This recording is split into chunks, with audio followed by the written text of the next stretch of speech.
Here we are, last turns of opening fire from the Liebstandarte 1st SS Division scenario pack from Lone Canuck Publishing. It is the invasion of Poland. We are defending the bridge, as you can read in the victory conditions at your pleasure, or your leisure at that point.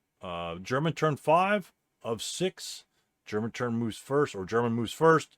Therefore, we have 2 full turns to complete. The situation is as follows. German armored car, 5 firepower, open top vehicle, has to withdraw due to a stun. Broken ATR, broken 1/3 of my squads on the left-hand side are broken.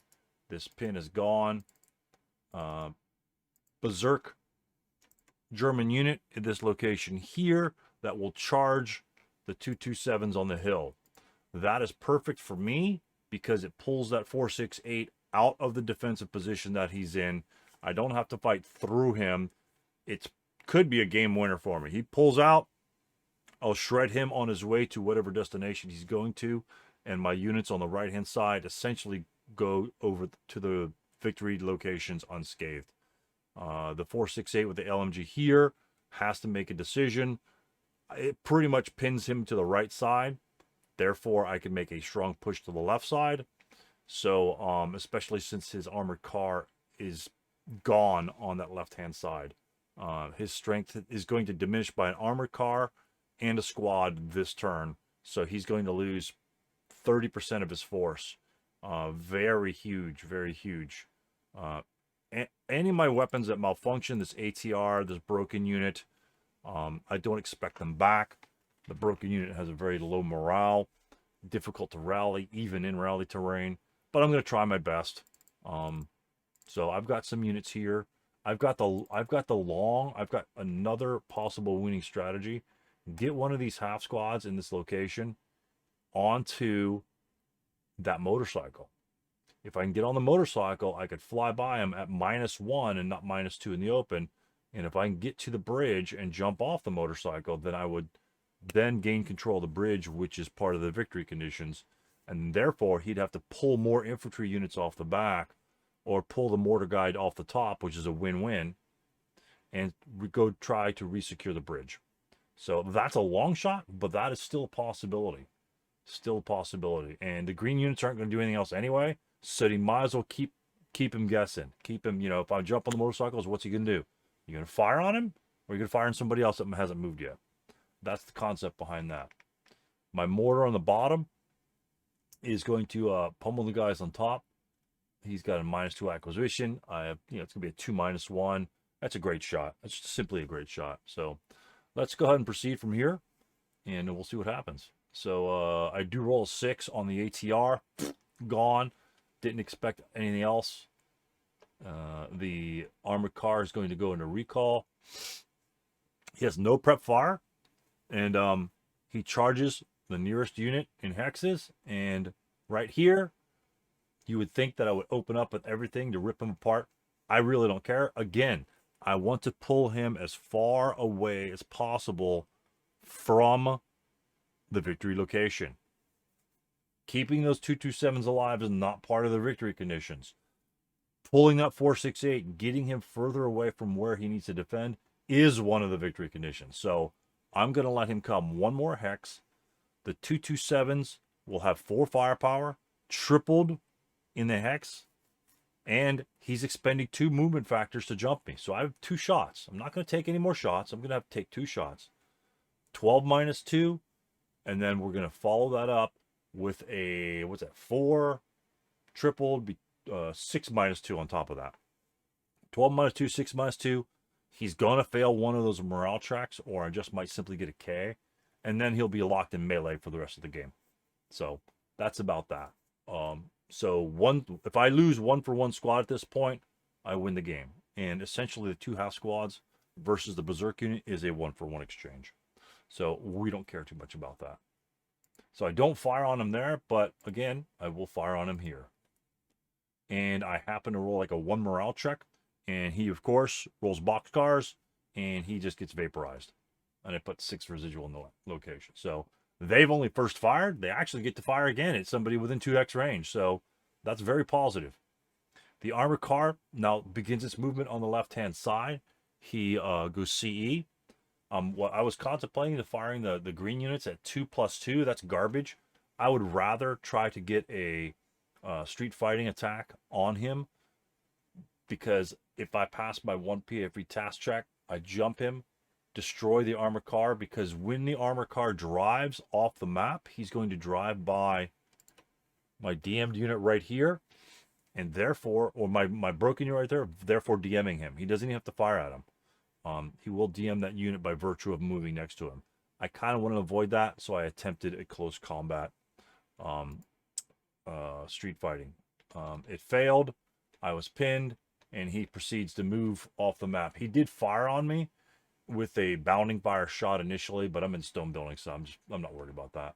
Again, the DM is a pain in the ass, and at that point, he just disappears to say, I'm not going to fire on him. Just move off the map. Not a big deal. Cook tries to road dash across. Of course, you don't move 2 hexes away. You move 1 hex, and then I don't really want that 228 over there, and plus it's the 8-1 leader, so that's like a double bonus. So I want to try and get them both, and at that point, I can kill him at that point. If you're going to road dash like that, because they're both 8 morale, I would probably road dash them independently of one another. Maybe dash one through the armored car and dash the other guy through the other opening. So either way, they're going to get a +1 modifier. But I fire upon him, pin the leader, which is great, because that means the leader's not even going to be able to advance, and he remains in the open ground for future shots. Everyone else backs up a little, of course. I fire on the unit by the guys on top of the hill. Just 248 advances into the wooden building. I just fire everything I can at him. I don't think anything happens from that point. I DM his leader to keep him DM out of the battle. He unfortunately gets to rout away because he's not getting closer to anyone, and everyone moves where they kind of want to be anyway. 248 jumps in the middle of the road. That's all right. My leader, my sniper happens to break him, so that was really cool. He rolled really low, he rolled like 4, and I got a 1 on my sniper check, I think. Either that or the arrow flip. I think that's the maybe. Yeah, that's the German sniper. So I think I broke him with some cheesy attack. So my unit did rally here in the Polish turn 5, and it gives me 12 firepower.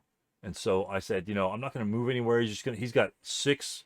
He's got spray fire. All he's going to do is just spray fire my units and rip them up. So I have another turn to move. I have an advance phase, so I can get 1 more hex closer, and I can just prep fire on him. I've got a half squad back here that can win the game for me as well.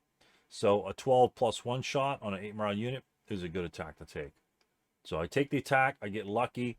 I think I get a 1 morale check, and I think he rolls like an 8 or 9. You know, slightly high, nothing terrible, not like a 10 or 11, not like a dice spot roll, but 8 or 9. Here's my motorcycle move. 227 runs to the motorcycle, and he gets vaporized by an LMG, and he creates a fire lane. And my other guy says, I'm done with that plan for now. My other units spread to the right-hand side, seeing that it's slightly weaker. So, interesting thing, my 457 bypasses this location here because I don't want to take him on the other side. It's overstacked, and therefore he has to expend 2 movement factors in the bypass. But he can't fire on him, so I really don't care. It's not that big a deal. So, we continue on. Our 437 moves over there. Probably not the best move to move exposed to the 228 this late in the game. That's going to be a 2 even shot. That's a respectable shot, considering I'm only 7 morale and green. But I figured, you know, I'll take a chance here. I'll have a 2 + 1 in return. And then next turn, he'll have a 2 + 1 on top of me, so it's kind of like an even shot. But I'm getting the shot, you know, at that point. Plus, I have a 237 for insurance behind me. In case I break, I still have pressure on that side. And I have a 457, which is within range of the victory hexes. So I still have some insurance over there. So try to put the pressure on And he first fired, gets, you know, not a good result. I defensive fire, pin him. Doesn't really matter because it's his turn.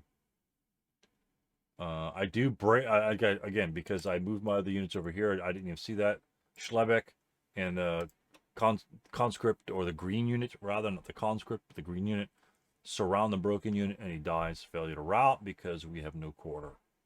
So that entire side has got nobody left on it. So now all of his guys have to come back across the road and try to defeat me. It's looking pretty grim for the Germans. And I think, yes, and I think his mortar, he broke his mortar during the interim there. So he has no, essentially, artillery against the woods. So now I can freely move in the woods. Hopefully he won't repair that. So my units just advance. Advance up. This guy gains concealment. Gain concealment whenever you can. I think the 457 here would gain concealment. I don't really, because that's a pretty good distance. He might not have a line of sight, but it's not that big deal. He does a good smart thing here. Drives down the road, DMs all my units here to prevent more units from becoming active, and all I have to do is run them down the road. And so, plus it's an ATR and a machine gun. There's a lot of firepower, a lot of strength in that location. He comes in, DMs. I can't do anything about it. So, and he's got like 35 movement points anyway.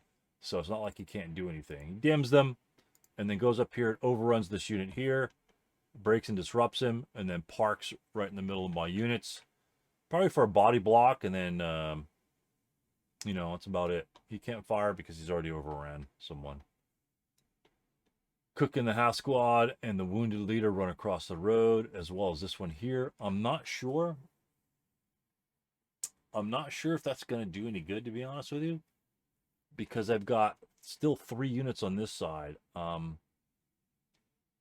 don't know. I'm not sure what the maybe the 468 could have, like, you know, jumped to AA1 and then advance fire here, advance fire, you know, LMG here, and it's inherent here. Maybe he gets lucky, maybe not. Maybe he gets one of them. If he gets one of them, then that's a big plus. But I just don't think he has enough units to cover what he needs to cover.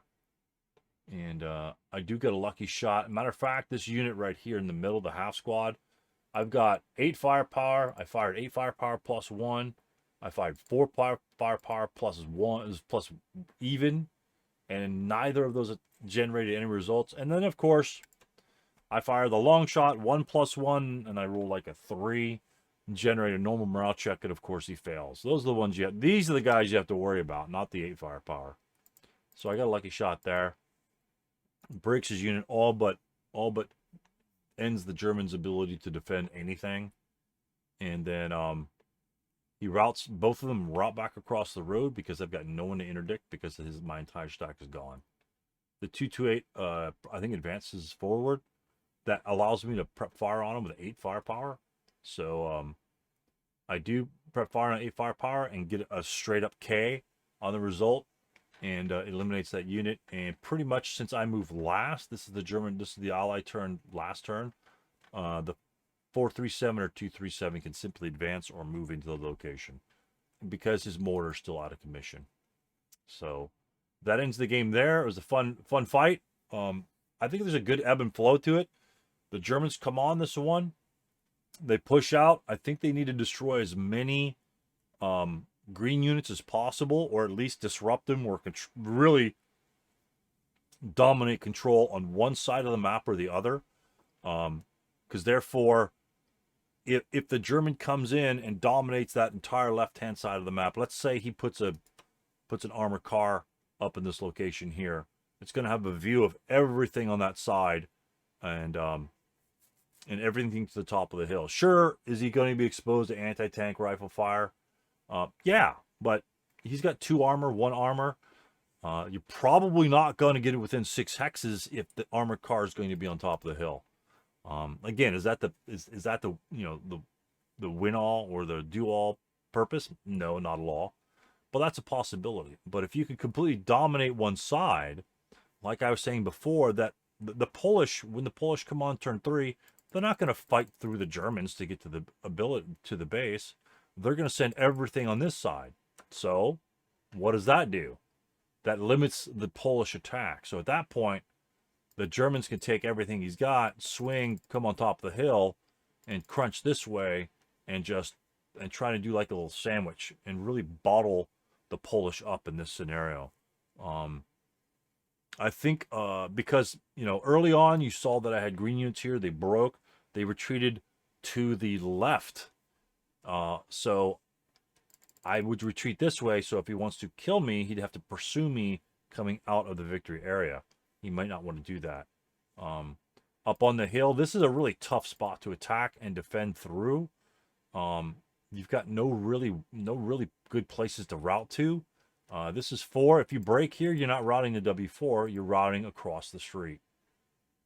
That's as simple that. You're routing to T4. You're not routing to W4. I don't care what you say. You're routing to T4 because he's not going to be behind you to block the route pass. He's going to be right here. So therefore, if you're routing, you're taking interdiction and you're going to be out of the zone. You can't afford interdiction because your morale is 6 on the broken side. I did not like coming here, but I had like a 80% chance of kid destroying his unit. Didn't work out. It stuck me in a pickle. And you saw what happened to all the units that entered here. Early on, his 248 comes up. He gets vaporized. I go in. I get vaporized. His 248 comes back up. His 468 comes back up. Everybody that came to this area died. Everybody that came to that area died during the game. Straight up. KA, KIA, whatever. So that wasn't good. But the right-hand side with the plateau effect allows the Polish to advance cautiously over there. Can he do that when there's a bunch of armored cars around? Hell no. The only way he could do that if there's a bunch of ATRs on this hill covering these units. Maybe get some flank shots. You maybe get lucky. But all the while, he could just be overrunning you and just destroying those units. So that is very risky. That's why I kept all my units in cover, so he really couldn't effectively overrun me. He could get point blank and try and attack me there, but that at least he's not overrunning. His mobility is the strength with his armored cars, and so that was pretty crazy. Anyway, you could play this a lot of different ways. I'm not really sure why they bother with the anti-tank, or the anti-bridge, the plunger in the house with the scenario special rule. You could blow up the bridge if you control, Z1 and pass a task check or some crap like that, and blow the bridge and win the game immediately. That's impossible to do. You're always you set up more than 4 plus hexes away. Germans move first. They drive their motorcycles down the road. You've got the mist. You've got the daylight, poor daylight. That's +2. You're not stopping 8 morale units when they're moving through +2 terrain into a building that no one's defending. They're getting it 100% of the time unless the German player's a complete nincompoop.